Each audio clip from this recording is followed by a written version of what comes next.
Okay. Good evening, everyone. This is Jen Slay, and this is In Conversation. And tonight we have a very special guest. So, In Conversation is a program where we talk to people who have gone through some incredible challenges and have come through on the other side, as well as people who support people who go through incredible challenges. And tonight, as I mentioned, we have Jenna Smith. Now, let me tell you a little bit about Jenna. Jenna is the creator of the You Are the Manual Self-Development Program. Jenna runs an international business via coaching, counseling, and shamanic intuitive services, including one-on-one sessions, group programs, live retreats, and speaking.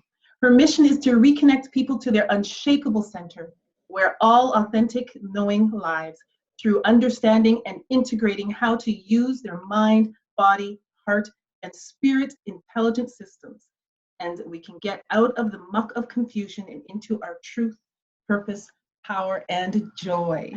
Thank you, Jenna, so much for coming on and being with us tonight. My pleasure. Great. Well, we first met. Well, I first saw you about a week or two ago at an event here in London, right? And yes. It was the Inspiration Fest, I believe. Yes, it was. Yep. Yes, the keynote there. That was a very good day. Yes, and it was amazing. And so when I heard Jenna speak, the first few sentences, I'm like, oh my gosh, I have to talk to this woman. She's so amazing. So Jenna, tell us a little bit about what's that? I remember your head over I remember your smiling face when you Facebook messaged me. I'm like looking out at the crowd, and any speaker knows this, like you look out and people are just listening. But then every so often there's like this person that's like, oh, I'm so excited.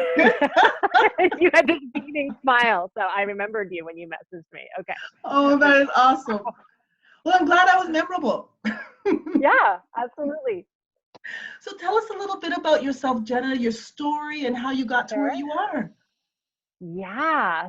So, I mean, it's interesting when people listen to this and they are maybe new to self-development or spirituality, and that's probably the majority. Is they're like, what? There's this other place, this other way of being, and so then you hear people talk and you think, oh, you must have been that way your entire life. So I think that's the purpose of your show, is to look behind the curtain and go, actually, we're all so incredibly alike and real and going through it together. So my story looks like, growing up in a bit of a dysfunctional household. My brother ended up becoming a drug dealer. My dad went to jail. It was all in like small town news, just stigma and making sense of it. And then I identified as the smart one, like, okay, I'm good at good grades, I'm the good girl. And then I just discovered singing. And so I sang. Did you see me sing at the event? I did see you sing. Did you see me sing? I did. Thank you. So then I discovered things like singing. So I found these things to sort of create an identity around, so that I wasn't stuck in, as I said, the muck of all of that negativity and all of that, which a lot of people could be and a lot of people are. So essentially, my first tagline in my business was making life make sense, because it didn't make sense to me. That just like life did not make sense to me at all. Like, what are we doing, and why are we just working so hard for what reason? So I was always very philosophical as a young child, questioning life.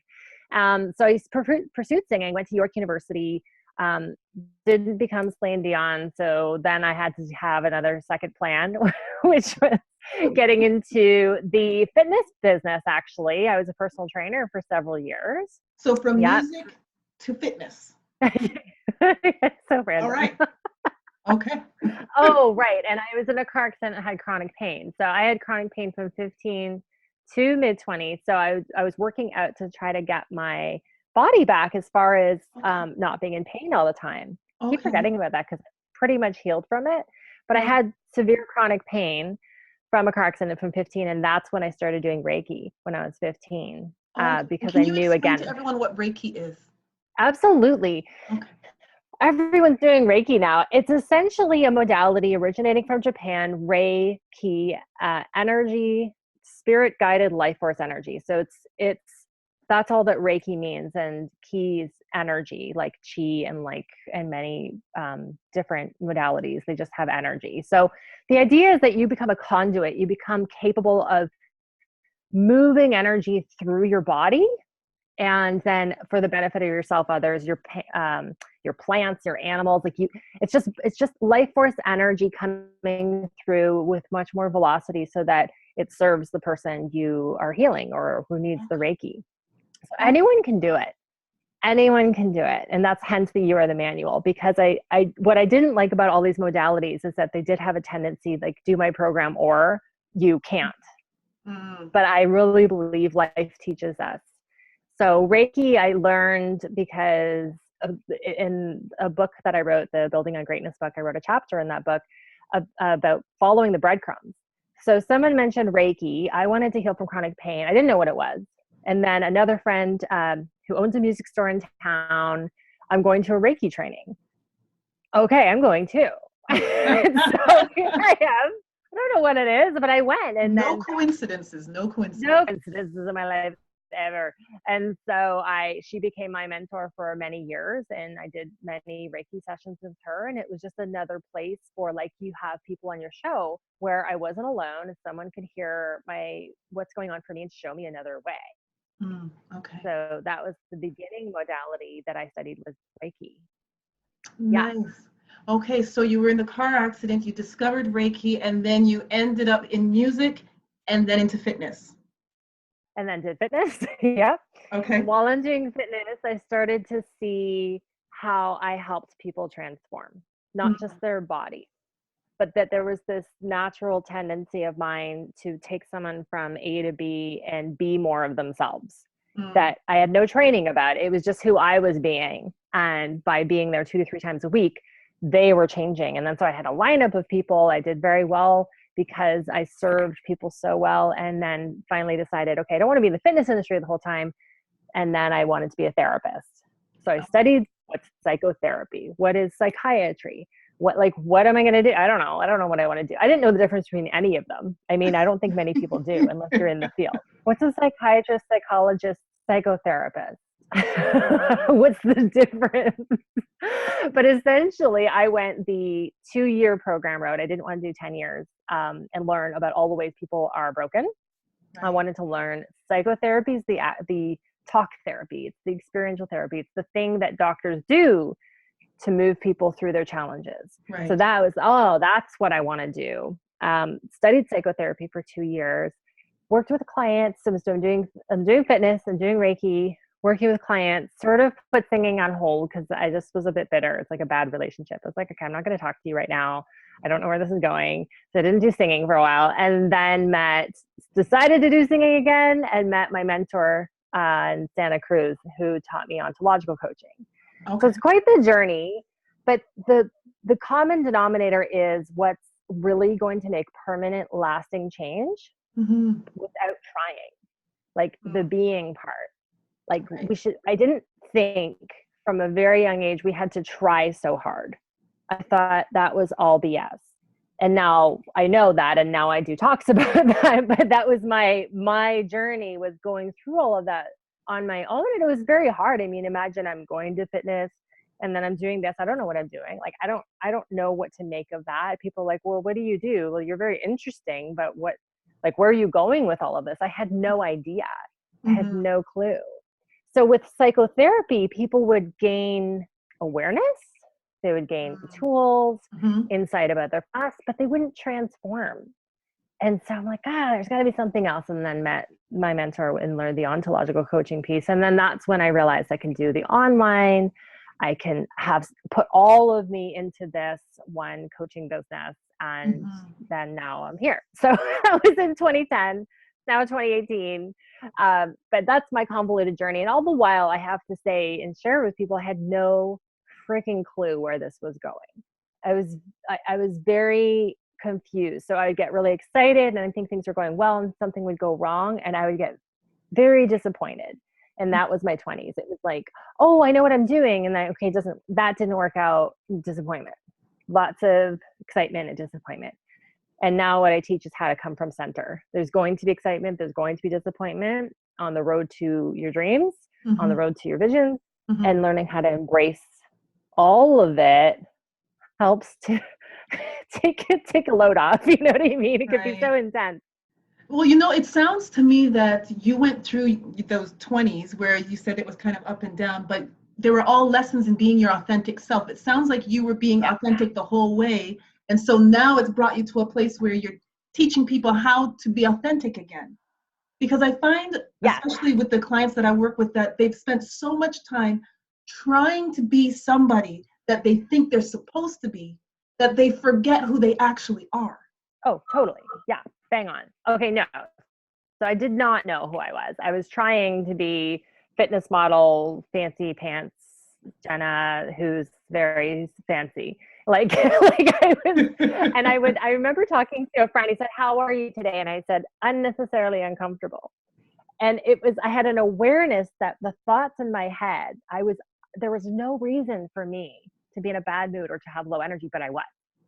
And Mm, so I had this awareness. It was Sundays and Wednesdays. I could keep up the Jenna facade, like the Jenna show mm, of bubbly, the one who has the answers. These are identities I think a lot of people know. Like fun to be around, mhm, professional or whatever. And then Sundays and Wednesdays, I just couldn't do it. So I would be tired. mhm. I could see that start to happen. So actually, I very much battled this is who I think I should be in the world. This is who is acceptable, lovable, non-rejectable. This is who that is. And then this person who's tired or not enthusiastic is not acceptable. Right. Okay. It sounds like you had that battle with the inner bully. I call it the inner bully, that inner Absolutely. voice that just keeps telling us you can't or you're not good enough or reminds you of every failure you've ever had in your life, Yeah. preventing you from being able to move on. Yeah, absolutely. I had a big thing with weight. I had to be the right weight Mm, to whatever be a singer. And it's not necessarily wrong. I mean, you look at the media and you're in the media, there's a lot of body image stuff, but it was a little too much. It was an obsession. And mhm. so that took me out of really seeing my worth, because unless I'm this size, I'm not worthy. So I went through a lot of that as well. Mhm. And what did you do to help yourself through that time? Well, through that time, it was pretty messy. I was convinced that that was the truth at the time. So Mhm, even the nicest, most loving people who are like, "This isn't true, Jenna. Actually, you're fine. You look great." And I was in impeccable shape at the time. And it's like, "No, you look great, la, la, la." And that didn't matter because it was the obsession. It was actually my unworthiness, had nothing to do with my body, but it was just how it was showing up, how that mhm. deep core unworthiness showed up Yeah. as, ooh, Yeah. body needs to look like this. The Mhm. deeper problem I uncovered with psychotherapy, Mhm. and then the coaching, and then the shamanic work all work together on many aspects of my being to allow for that. Oh, I'm not any of these things. Mhm. We're bigger than all of these things. And so all of those together.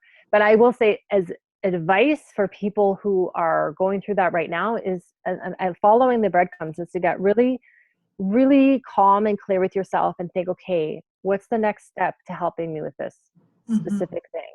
Yeah. Whether it's weight obsession, whether it's age obsession, whether it's there's not enough time, whatever those limiting beliefs are, is just say, okay, what's the next step in moving me through this? Not needing to know all of what it is, but just Mhm. that thing now Yeah. is pretty much what I would say I did.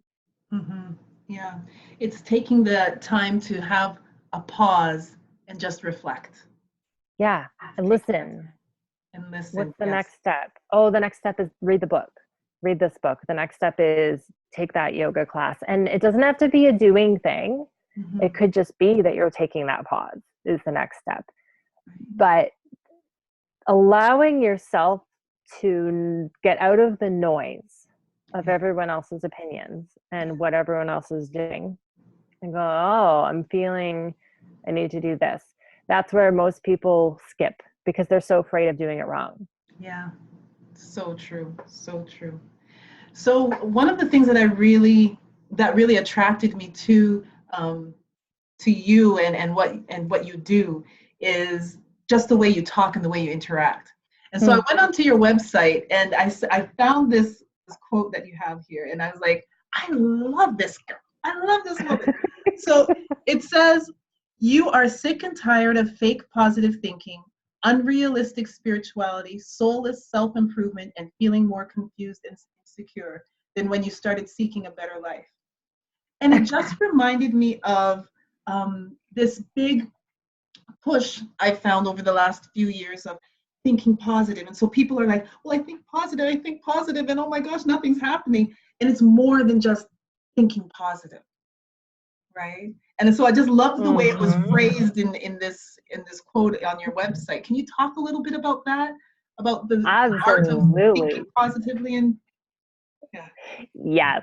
Okay. Well, I mean, which is good that you brought up my past and my journey, because I can say this, I think, with more relatability now, that people are like, oh, okay, she's been through challenges too. Like I didn't always see through this. So, okay, positive thinking can be misconstrued as I have to be happy. Mm. Okay. Mhm. So happiness is an emotion that happens depending on your circumstances. And then I differentiated this in the talk, that I consider joy is like this way of being. There's this joy that's available to all of us at all times when we can get off of it and access it. But positive thinking is a bit of a trap for a lot of people, because they take that inner bully voice Mhm. and now they add to the arsenal, I need to think positive, Yeah. instead of actually applying positive thinking, which looks more like, wow, I feel like complete shit today. I feel like complete shit today. Positive thinking would be like, okay, but what if I wasn't complete shit today? It's like it's gradual. Mhm. It's a gradual next step up process Right. of something that has more life to it, something that has more energy to it, that doesn't bring you completely down and demotivate you. Mhm. So that could be different for many people. I had a client who could and I had gotten to so much enthusiasm and joy, and the whole talk was how to hold more light. That was where that talk came from. Like, how do you hold more light? It's its own challenge. But she couldn't I'd say, oh, was your week okay? I couldn't say good or awesome or anything beyond okay, because that was a good for her. Mhm. Mhm. So so we need to get really real with ourselves and know, because that then there's just another stress of one other thing that we have to do. And if we don't do it, and you said the law of attraction is going to get you on my blog, Yes. that's the belief. Like, it's going to get you if you don't do this and this and this. And that's the pervasive fear we have that Yeah. keeps us unworthy, that keeps us stuck, that Mhm. keeps us feeling powerless. Is Yeah. that there's something and I'm not doing it. If I do it wrong, oh my gosh, oh my gosh, oh my gosh, all that fear. Mhm. Most of my work is just like, what if you didn't have to do anything? What if you didn't have to do any of that? Mhm. Just strip it back.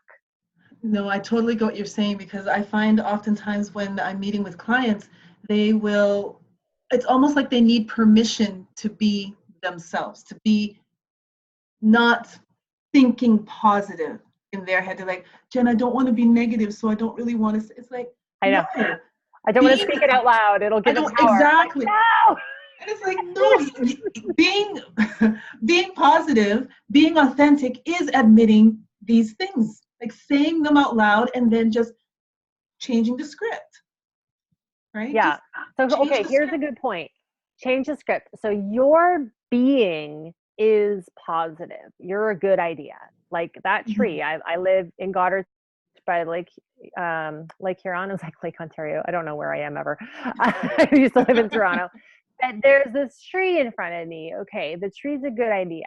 It's just there's an inherent goodness to it. And what we want to return to is that core knowing. And that doesn't happen through trying. It happens more through letting go and surrendering. Mhm. Mhm. So the more hyper you get, the more you need to eat organic and the more you need to do these affirmations. And the more it's like, if I don't do this, dot, dot, dot, you're on the wrong track. Mhm. So when you're saying authentic, it's like people just want to connect for the most part. Yeah. Yeah, definitely. How are you doing? I'm okay. There's nothing wrong with that. Are Hmm. you angry that the cashier was grumpy? Okay.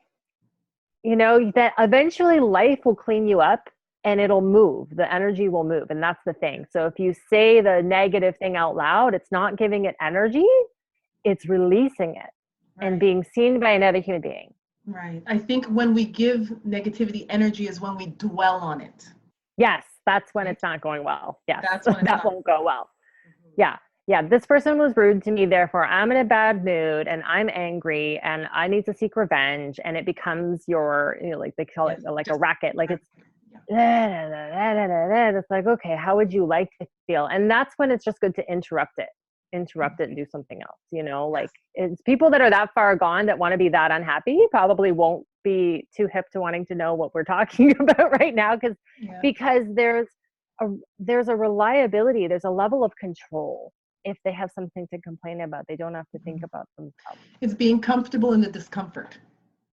Yes. Yes. Right. Yeah. Yes. You don't And have to cling on to the discomfort and complain all the time because you have nothing else to talk about. Let it move because it will move. yeah, Trusting. That's what definitely I said. Self-trust and confidence in life. It'll move. it will move. That's right. That's right. And so, can you tell us a little bit about some of your programs, Jenna? What you offer for people? Yeah. Yes. So I will be if are a lot of your viewers in London? A lot of them are in London, but there's some in the US as well. Oh, okay, right. So I work predominantly internationally, probably the same as you. Like I work online, I do the one-on-one Mhm. coaching. And so Mhm. if you go to jennasmithcoaching.com, there is a discovery session link on my homepage if that's interesting to you. I have a retreat at my house called The Deepening, which Ooh. is the shamanic stuff. And we didn't talk too much about that. And The Deepening was born of two clients. It's so funny. So I was like, if they could just come here for a day, because I would see them weekly, and they'd get a little bit better, and then come back a little bit better, and then we come back at it. And it was just like, oh my goodness, if we could just do something longer, get Mhm. them in nature, what would that look like? And so it was born out of wanting to do it for these two people who didn't end up coming to the first one, which was so funny. But a whole bunch of other people thought, oh my gosh, I want to come into nature. And it's connecting to spirit through nature and ceremony. Mm. Yes. So, is that what this shamanic intuitive coaching Stuff. is? Yeah, kind of. Can The you tell us a bit about For that? me, absolutely. So this jingle dangle. I just kicked my computer. My computer's We're just down getting on excited. Facebook. Shake it. Um, so the shamanic intuit. So shaman means the ability to see in the dark. Okay, so let's take all of the witch doctor stuff out of it. Mhm. And they are the medicine man in certain indigenous tribes that are the wisdom keepers. They can connect to spirit through dreams and bring pragmatic information back to the tribe to bring healing and to get everybody on track.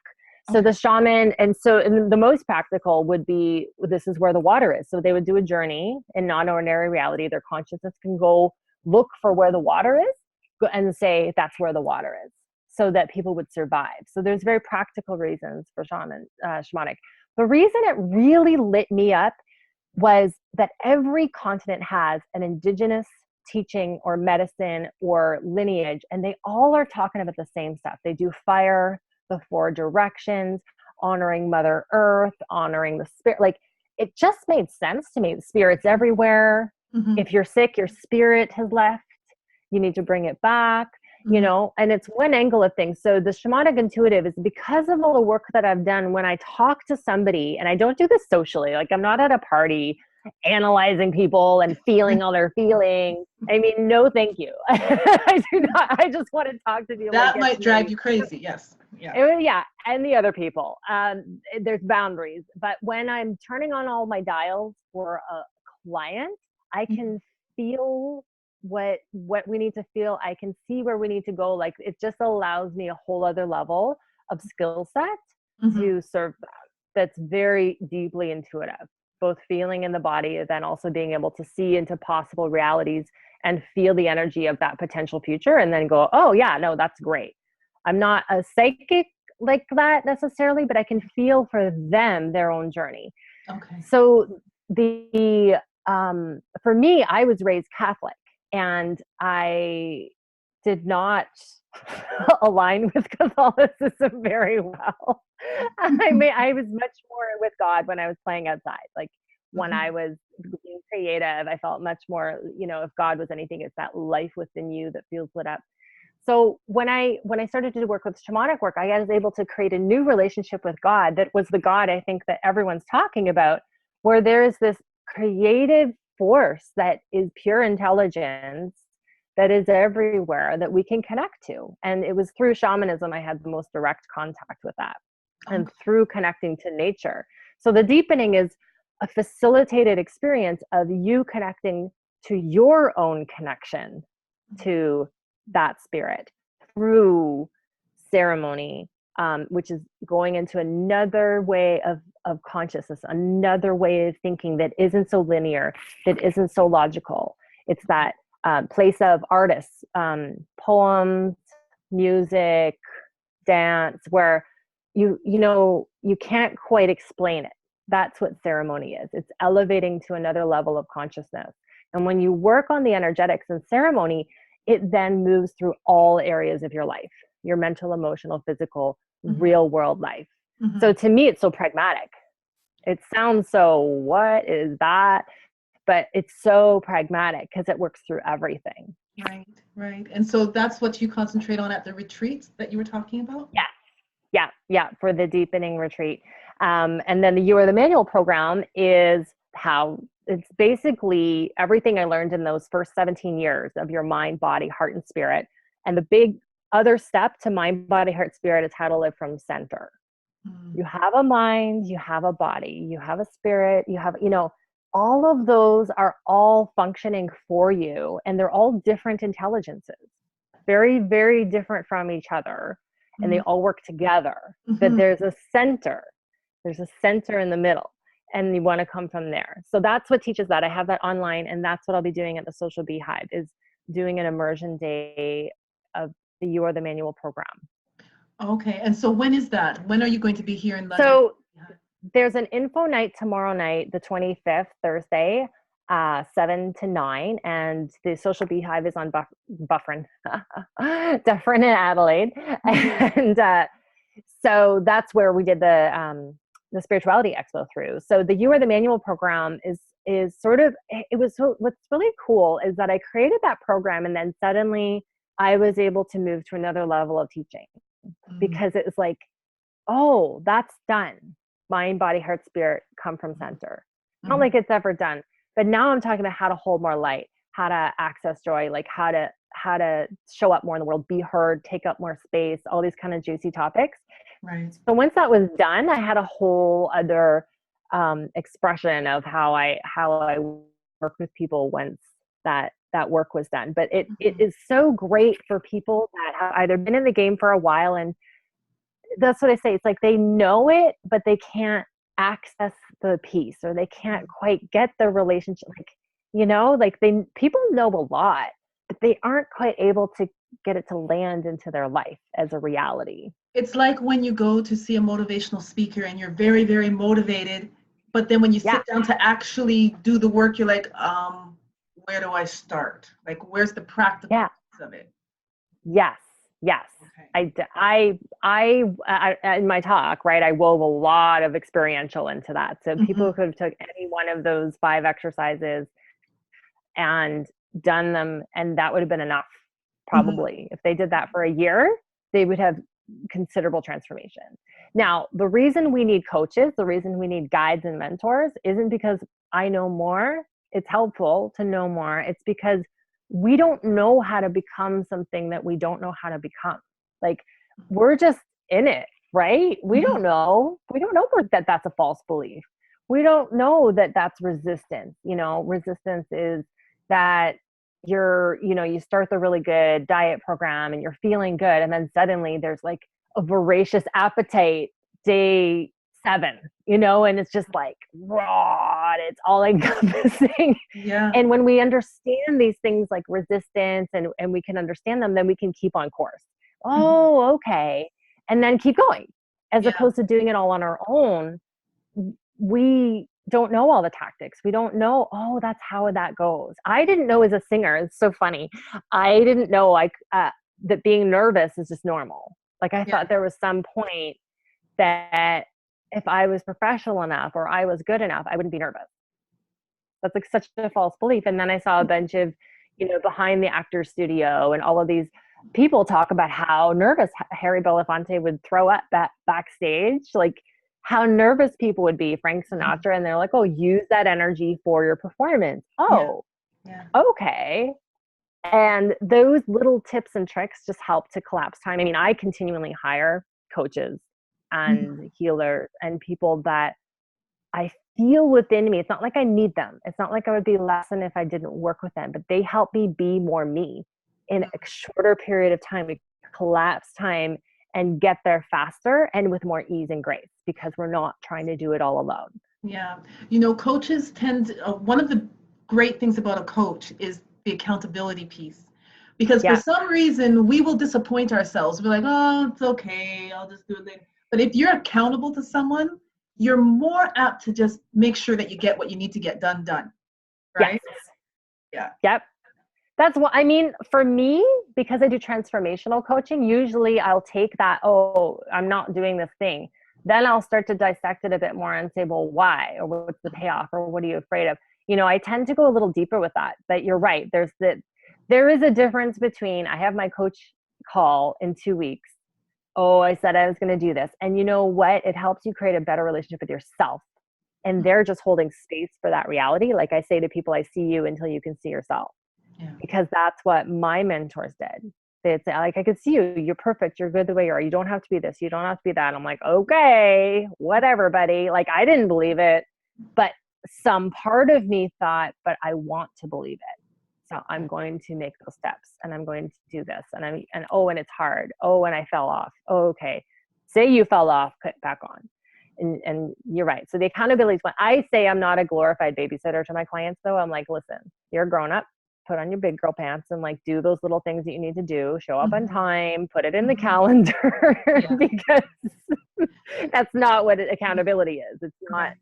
doing it for them, you know? One of the things you talked about in your talk was about the brain, and I do that too, so that people can understand how habits are formed. And so I find that when you have a coach, you're developing new habits that you're going Yes. to do what you say you're going to do. And then when the coaching relationship isn't as intense, because it's usually more intense at first than it is later on, you've Mm-hmm. developed those habits that it just becomes second nature, A right? new way of being. Yes. Yeah. Yes. Okay. And that's what you want it's that person's going to hold you to that vision that you've always known you can be. Mm. And then those inner belief voices, I call it resistance or survival mechanism, or there's so many words, shadow, that they become louder and stronger and more real than our true essence. Mm. And in all reality, when you get in front of those friends that look at you and they see you, and when you're with them, you see yourself, like that is very helpful. And then, it doesn't have to just be a coach. It could be, a lot of people fall in love. They fall in love and that person loves them so much. They see the love for themselves and then they start to align with the love for themselves. So it's a bit, seeing ourselves through those pure, those God source eyes, like the way that we look at nature. We Mm. look at nature with awe. We're like, oh, look at the sunset. Oh my gosh. And then we look at ourselves in the mirror and we're like, oh, gotta do this and I gotta do that. Like, I'm not, like we're so critical, so critical. We don't see our magnificence.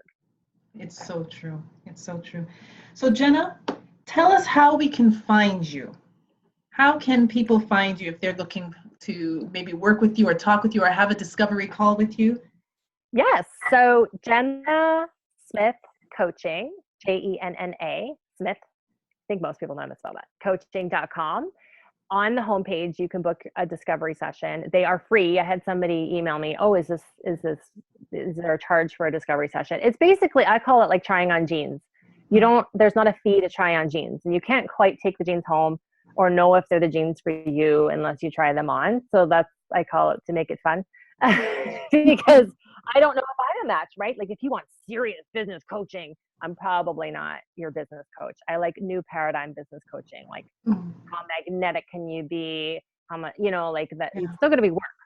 So the discovery call is right there on there. And again, it's free. It's anyone. It's like, if this is sounding interesting, anyone can do it. And very easy to access on Facebook, Jenna Smith Coaching. There's all of my handles at Jenna Smith Coaching, Instagram at Jenna Smith Coaching, Facebook. So and make it easy. Good. And I'll make sure to put that in the comment section on the post, and also when we post this up on YouTube as well. Perfect. What else? And who would be your ideal client? Who would be the ideal client? Yeah, I love working with, and it could be women and men. I work with both women and men, but a lot of women right now. Women that have had to be in a man's world for so long that they don't know how to be successful being themselves. So the ones holding it all together, the ones having to stay strong, like not knowing how to tap into their body, not knowing how to tap into their emotions, knowing there's this expression that's just ripe and ready to come out. And it's like, but I don't know how. Oh my gosh, like who would I be if I am this person? Like, so those types of people I love working with. And they typically show up as, 40, usually 40s to mid 50s, 60s, and their kids have grown up and they've been an amazing success in their life. And that's the now what? Who are you? What do you really want to do? Let's do it. You can finally, the women that can finally breathe a little bit. And then when they come up for air, it's like, I don't recognize this person I'm looking at anymore. Yeah. What do I want to do with this me that I am? And then you're also looking down the, 40s, 50s, 60s, 70s, like, oh my goodness. Okay. There's this, it's a good haste, right? It's like, oh, there's something I want to do while I'm here. And sometimes it's misconstrued as depression or anxiety, but I think there's a soul feeling that aches to do something that's healthy. That is so true, because we're all here for a purpose. And if we're not living in that purpose, then it's like our minds, our bodies are kind of scratching. Come on, let's get going. Come on. Totally. Yeah, there's been studies with cancer, not that this means everyone who has cancer has this. I need to change my position. I'm sitting cross-legged. You sit cross-legged too long and your head gets your really feet tight. fall asleep. I got to move it up. They would go to do this cancer treatment, and then they'd go, okay, what do you really want to do? Or what did you used to do that you love to do? And they start to do the thing they love to do. And their health would thrive because their body, and this is why I say your mind, body, heart, and spirit intelligence systems, because that your body, I say your body isn't being a jerk, your emotions aren't being a jerk. They are for you. They're for you. So if you have an ache, it means, what does that mean? What do I need to do? What is that ache? And then and then the inner bully comes in and says, well, who are you to be a speaker? Or who are you to put an album out? Or who are you to go and do Broadway? And it doesn't matter who you are. It's an inner gift that wants to. That's why I like nature so much. It's so neutral. The rose doesn't go, who am I to bloom?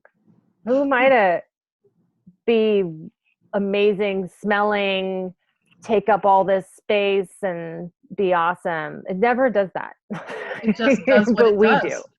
It just does what it does. Just do what you do. And sometimes it might be, here's the other thing. Living big sometimes means living small. Sometimes it means simple pleasures. Because I've met a lot of superstar-like people that are doing a charade, right? I'm the superstar. And what they really want is more of a simple life and having a balance. But who are they if they're not the star? All of these things are hangups. And it's like, but what is that nature in us, that gift in us that wants expression? Because we all have it and it's all unique. It doesn't have to look like someone else's. Yes. Awesome. Thank you so much, Jenna. It has been an amazing 40 minutes. I am going to look on here and see if there have been any questions. If anybody who's watching has some questions, then please feel free to ask. We have people with putting up their thumbs. Yay, thank you. Thank you. Jennifer Jimboree says that's the other book this week, High Performance Habits. I guess when we were talking about habits, high performance habits. Jennifer always has the best books to read. I'm telling you, she's got the best library. Best library. And then we've got people saying hello. So yeah, okay. Hello. Hello. All right. So you know what would be fun? If there's not a question, we could talk about our high performance habits so that people can know. They always do those in those interviews. So what do you do? What's your morning routine? You know. Morning routine. Do you have a high performance habit that you do? You know what I have found, and I have developed this habit over the last 6 to 8 months, like a habit form. Yes. Is making sure that when I wake up, the first thing I do is say thank you. The very first thing is I show gratitude, and then I make sure to do a devotional and meditate every single morning. That's what fills up my cup and gives me the energy so that I can face whatever the day has to bring to me. And I find those mornings where I'm so rushed that I don't do my routine, the day doesn't go as well. Let's just put it that way. Yeah. And here's the thing. So I love that you shared that. So I do the same thing. It might look different, but I always tap in, and I call it, I tap into the paradigm I choose. And I live in a harmonious universe. Now today was crazy chaotic, like really chaotic. And I was so challenged to, like, there was a rude person and my boyfriend is to the hospital, and it's like, okay, oh my gosh. And then I almost got a car accident. Someone's making a left turn and I had to swerve around them, like reflexes. Crazy day. So if we don't do these regular disciplines, and discipline in the most beautiful way, because discipline can get a bad rap, it's you're choosing to do it for yourself. You are picking the discipline. The discipline is, I'm going to choose to tap in to the part of me that's connected to the most highest outcome. Doesn't always mean your day is going to go amazing. It like it could go crazy. My day was crazy, but I'm here and I'm talking to you. I'm okay. I just get back to center as quick as I can. I get angry. I get frustrated. I beat my horn at that woman that almost ran into me. And then I was all scrambled and all the adrenaline in my body, because we're human. And it's like, okay, all right. And then that's when I'm like bringing all the guides, bring in everybody, because I'm like not knowing what's going on today. And so when I am not enough for the challenges that are in front of me, I bring in the big guns. I go full spirit. I'm like, I don't know how I'm going to do this. And I would say that's a high performance habit, because then it's not like I do nothing. Then I do what's in front of me. That's why it's high performance. Right. You know, so I thought I would share that, because people do have these positive thinking and it always has to look perfect. It's like, no, getting back to center means you course correct all through the day and you go, oh, okay, that happened. Okay. All right. I am not going to stay stressed. I am not going to stay angry at that woman. I'm just going to come back to my center, come back to presence, look at nature, listen to music, do a little dance, have a shower, go for a walk. So I would say my biggest high performance habit is to decide how the day is going to go from a feeling place and who I'm going to be today and the reality I choose. Not like I do it literally. It's just like tapping into that source as a new paradigm, because the rest of the world is so frantic and so coming from fear that you will get wrapped up into it if you haven't decided who you're going to be and where you're going to come from. Yeah. You know, you said something, and you've said it throughout the talk today, and I just want to reiterate it, that we make mistakes. Yeah. The mere fact that we're humans, we're going to make mistakes. There is nobody, it doesn't matter what people want to post on Facebook or on Instagram about how wonderful and happy their lives are. Everybody goes through, I'm angry, I'm sad, I'm feeling feelings of depression. We all go through that stuff. But I think Mm-hmm. what differentiates each of us is how we manage that, Yes. right? Are we going to we have to make a choice, right? Are we going to stay there, or are we going to choose to flip the script Yes. and choose a different outcome than what could happen if we just stayed in that place? Absolutely. Absolutely. Mhm. Well, Jenna, thank you. So appreciate Thank your you. time tonight. You are the very first guest of In Conversation, so thank you so much. Yay! Yes, Fun. first one. The first one. Yeah. So this has actually been a dream of mine to do for the last couple of years, but Wow. fear, I didn't even know fear, that. and wanting to make sure that everything is just right and perfect prevented me. Not knowing how to do it prevented. And I'm like, you know what? I am going to stop talking about it. I'm just going to do it, and I'm going to learn along the way. That was it. I did Just that with my first webinar. I called it, I was like, I threw the cart down the hill. It was like the cart before the horse down the hill. I didn't know what I was doing. You know what? I think people loved it. I think the people that came to the webinar were like uh-huh. loved that I didn't know how to open my slides, and then I don't know how to do this, and then I get into the content, and then I'm in my level of mastery. But they loved seeing that I just didn't know what the frick I was doing, but I'm doing it. I had to get it out Exactly. there. So I love that. I love that this is the first one, and that you're just like, I'm doing it. We're doing it on Zoom. That's it. Done. That's right. And maybe eventually I will figure out how to keep us side by side. I Eventually I actually will. know how to do that, so I will show you that after. Oh, see, there you go. No coincidences in this world. Oh, Okay, well, thank you, Jenna, so much for coming on tonight. If you want to speak with Jenna, please go to jennasmithcoaching.com and click on her discovery call, and then you can speak directly with Jenna and learn more about how to be your authentic self. Okay? Oh, and Jenna, before you go, we want to make sure people know about Thursday, the 25th. You're going to be at the Beehive? yes, Yes, 7 to 10, 7 to 10. 7 to 9.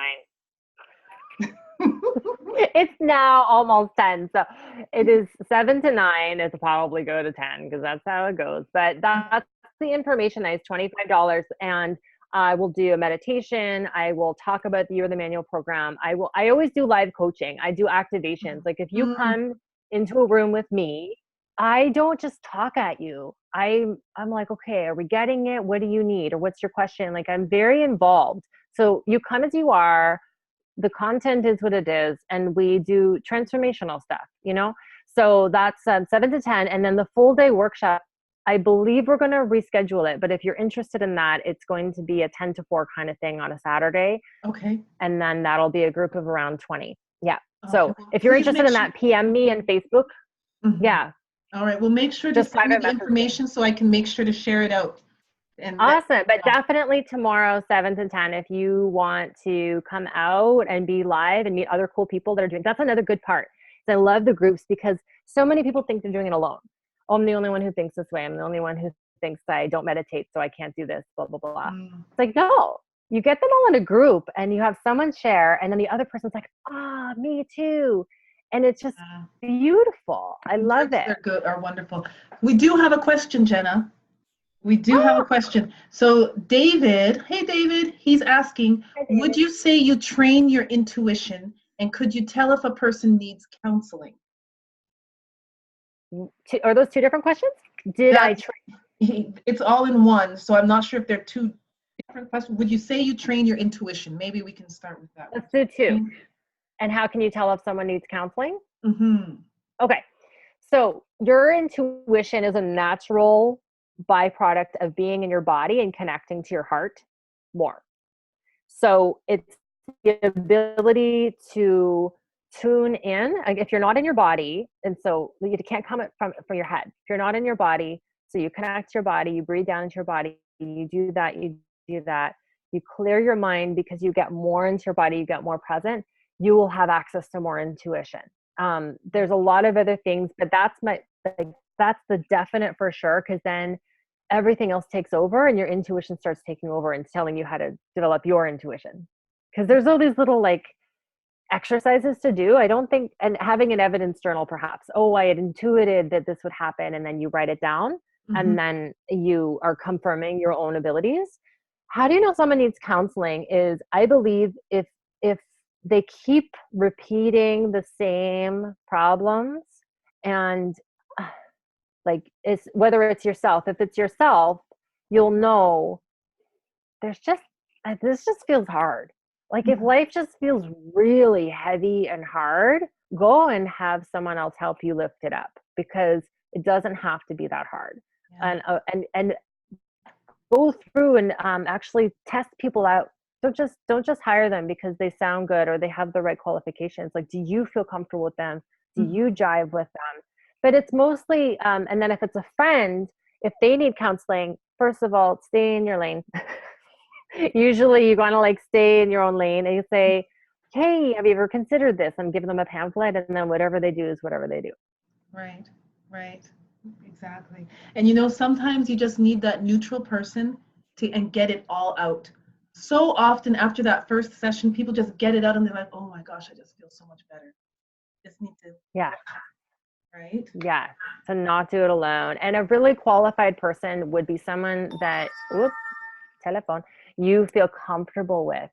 That you'll feel nervous the first couple of times, but you should jive, as I say, like you should feel like, oh, I like this person. I admire this person. I've had counselors and we did that jive and it was okay. I talked and I felt better, but I was like, I don't know if I want to go back. Yeah, because the thing is, if you're not feeling comfortable with your counselor, you're not going to be honest, and then your counselor can't help support you. Right? No, so find your right match, give it some time, and yeah, counseling in and of itself is a beautiful profession. My apologies for don't worry. We've been trying to end 3 or 4 times, Jenna, but people dragging us back in. I hope that answers his question. There's a lot of other intuition stuff, but getting into your body and doing the heart breathing. If they sign up on jennasmithcoaching.com, I have the heart breathing get sent to you for free. There's an audio and a video of the heart breathing exercise. That is amazing for accessing intuition, because coming from your heart is a different paradigm of intelligence. Okay. Well, I'm going to thank you again, Jenna. Okay, thank you. Thank you, Steph. Thanks, everybody. Thank you for everybody for coming on and for your questions and just for being really supportive. We really appreciate it. Jenna, I'm going to make sure to put your contact information in there. Hopefully people can come out Thursday night. Yes, and I'd love to meet you. For the session at the Beehive, Social Beehive? The Social Beehive, Dufferin and Adelaide, from 7 to 10, Thursday, January 25th. And again, thank you. You've been amazing. Thank you. All right. My pleasure. Bye.